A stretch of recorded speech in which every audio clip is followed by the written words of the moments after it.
The first sound was metal against metal and ugly. Hollow clunk, followed by the delicate chirp of a luxury alarm. If you know the special kind of rage that only an HOA can inspire, you're in the right place. Subscribe for more stories of petty tyrants getting their due. I stepped out of my barn to find a brand new Bentley Continental shoved sideways across my barn door, like a velvet-covered barricade, its glossy pearl-white paint glowing in the morning sun. Steam curled off my tractor's engine behind me. I'd paused mid-task, only to discover I couldn't move so much as a bale of hay. That's when I saw her, Karen Bristow, HOA president, pastel blazer bright enough to blind a crop duster. She stood on my gravel drive with a clipboard, tapping her pen like a judge preparing a sentence. "You can't run machinery on HOA property before 8 a.m., she declared. "Chin high, and you can't block a barn entrance," I replied, nodding at her 2-ton trophy, choking my only exit. My voice stayed calm, low. Her smile stayed smug. "This barn is not a permitted structure," she said, flipping her clipboard. "It's scheduled for correction." Correction sounds nicer than demolition. I'd heard rumors she wanted my 3-acre lot rezoned to make her planned tennis court symmetrical. Now I had confirmation. "You're on the wrong side of the property line," I told her. "I built this barn 18 inches inside my survey pins." She waved the comment away. "We'll see about that." I glanced at the Bentley. The heat off its freshly waxed hood shimmered like a mirage. Behind it, my tractor idled, the diesel exhaust curling into the cold air. The smell of cut hay clung to my shirt. My barn door remained useless. That's when the petty harassment began. 2 hours later, I found a violation notice, zip-tied to my fence. Improper agricultural odors. By sunset, I had another, unauthorized equipment, visible from street. She wrote in bold red ink, like she wanted to see blood. I didn't respond. I documented .timestamp 911. A.M. Doorbell cam catches Bentley blocking barn.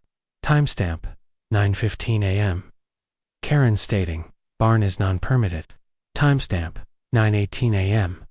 I calmly inform her she's over the line literally, that evening, while the gravel popped beneath cooling tractor tires. I opened the HOA bylaws and found Section 14. Subsection B. No member may impede ingress or egress to another member's property. Convenient by day 3, she escalated. My irrigation hose was mysteriously accidentally cut pressure sliced clean, like it met a manicured pair of shears. Someone left anonymous complaints about noise. I'd run my tractor for 18 minutes, according to the dash cam, but nothing beat what I saw on my trail. Cam, 11:47 p.m. A figure in a pink blazer, shining a flashlight at my barn windows. Jemsa Blaslow at Umpat Pelusambilan minute p.m. The same figure placing a notice under the door unpermitted livestock feed storage. Funny thing. I'd never registered the barn feed, because legally I didn't have to.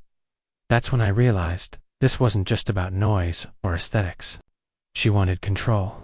She wanted to make an example. I emailed the HOA board, pulling my favorite trick. C. The City Code Compliance Officer. Attach the timestamp. Attach the clip. Attach Section 14. Subsection B. The next morning, her Bentley was back parked tighter, tire almost kissing my barn door like a dare. She stood beside it, arms crossed. "Until the board reviews your violations," she said, "this barn stays inaccessible." "You sure you want to do that?" I asked. "I'm the HOA president," she said. "I can do whatever I want." The arrogance rolled off her like heat from fresh asphalt. I reached up, popped a small black AirTag under the Bentley's bumper. Just 2 seconds, smooth as sorting feed. Chain of custody matters. GPS pings matter. Then I called my surveyor, a silver-haired man with a GPS tripod, as steady as scripture. He walked the property line, found every survey pin, right where I knew they were. Karen hovered, fuming. "This can't be right," she muttered. He printed the plat map, signed it, dated it, evidence. But she doubled down anyway. That afternoon, I found my barn padlocked, industrial, heavy. A bright orange tag, HOA enforcement action.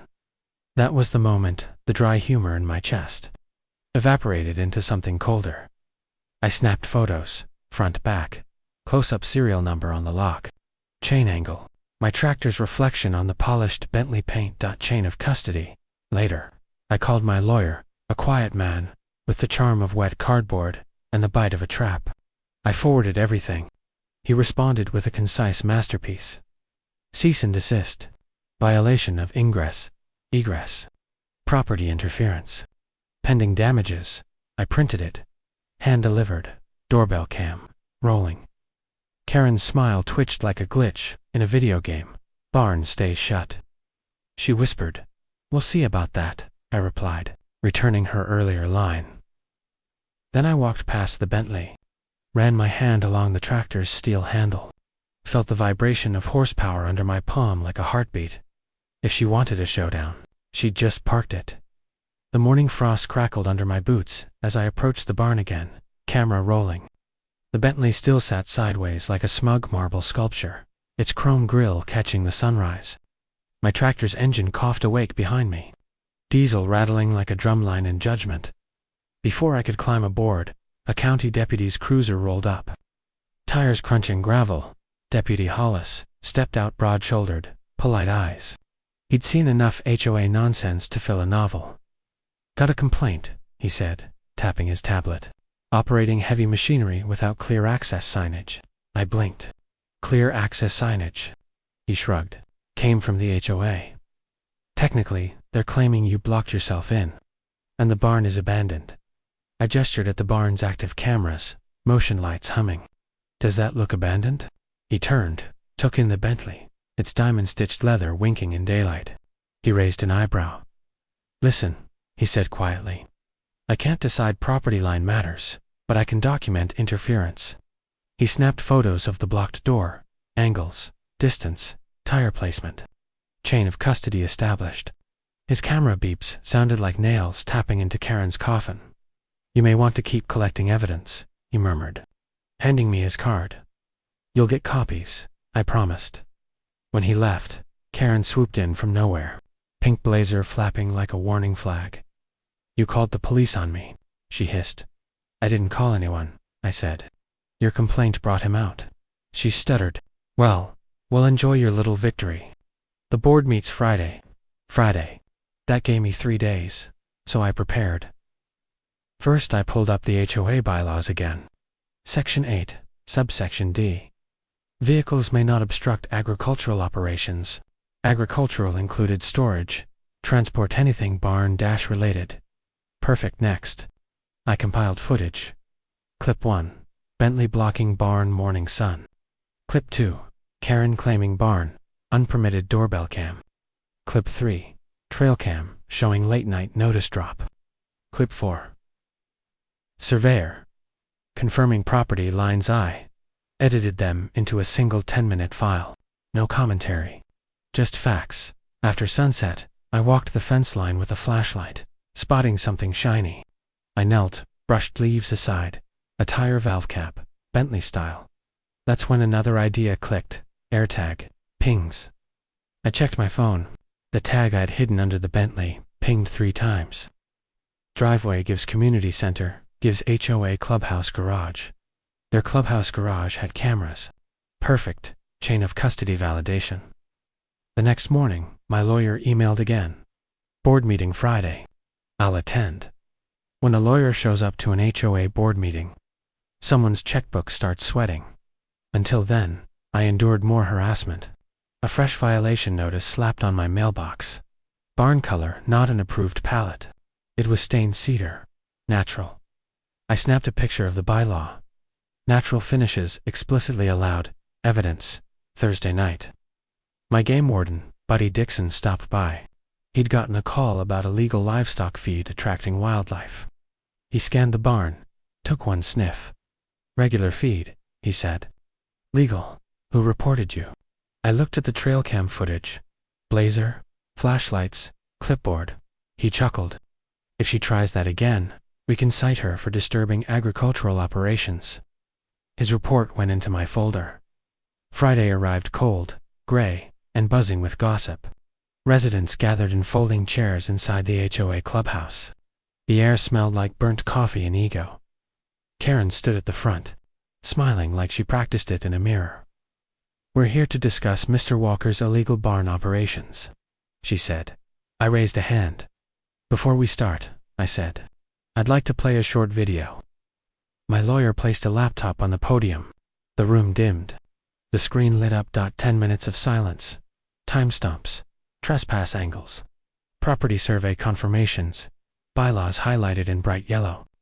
The AirTag GPS path appeared, confirming Bentley's presence for multiple days.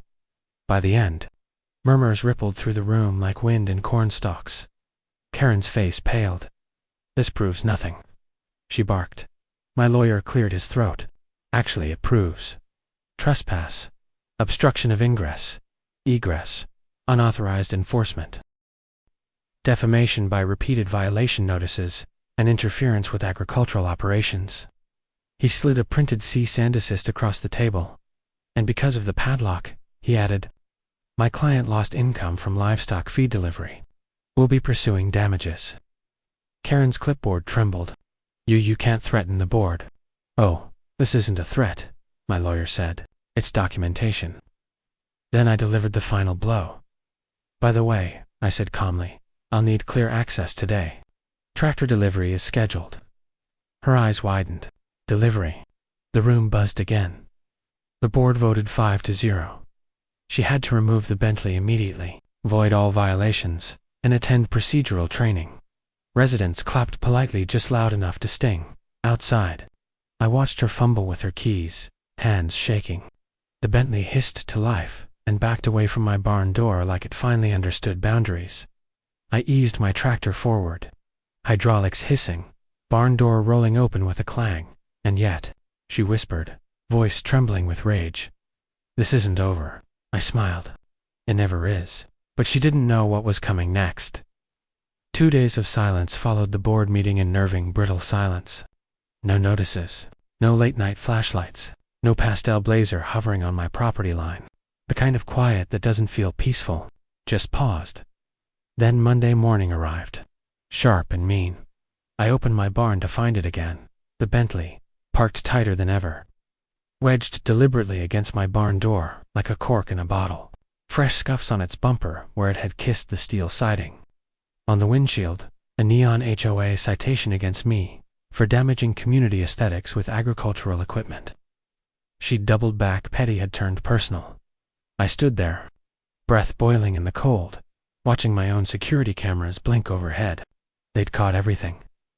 Her arrival at 5:11 a.m., her stepping out, her adding the citation with that smug half-smile.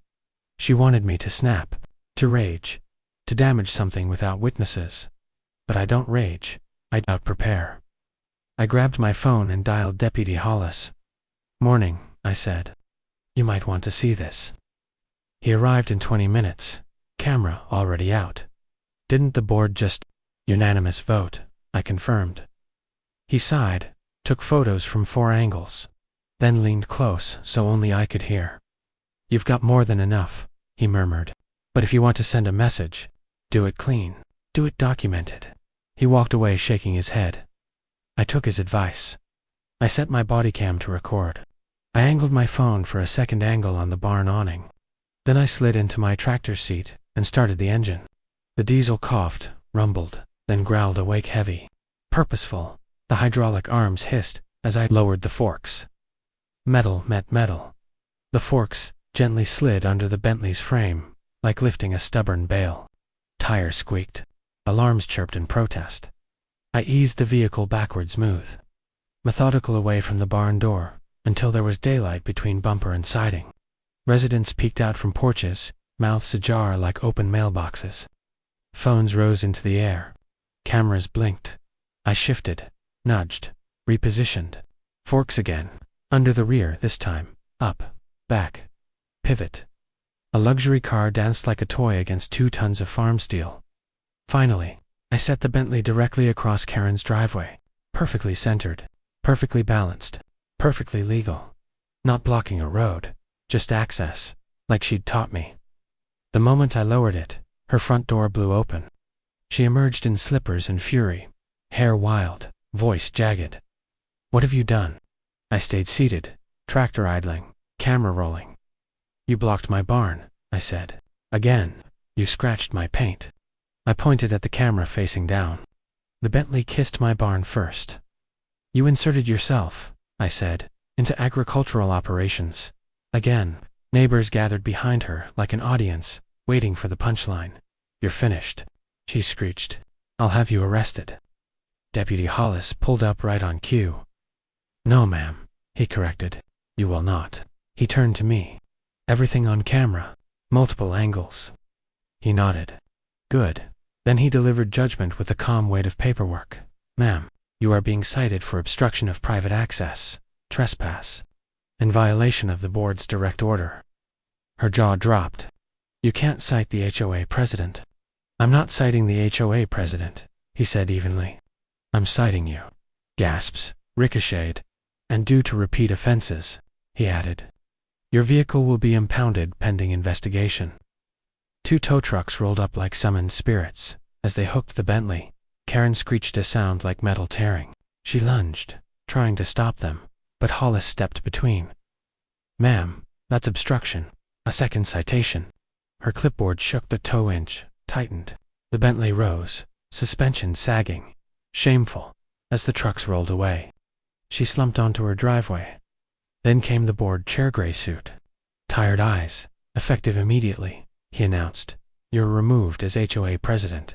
Pending further review. Her face cracked. He handed me a folder.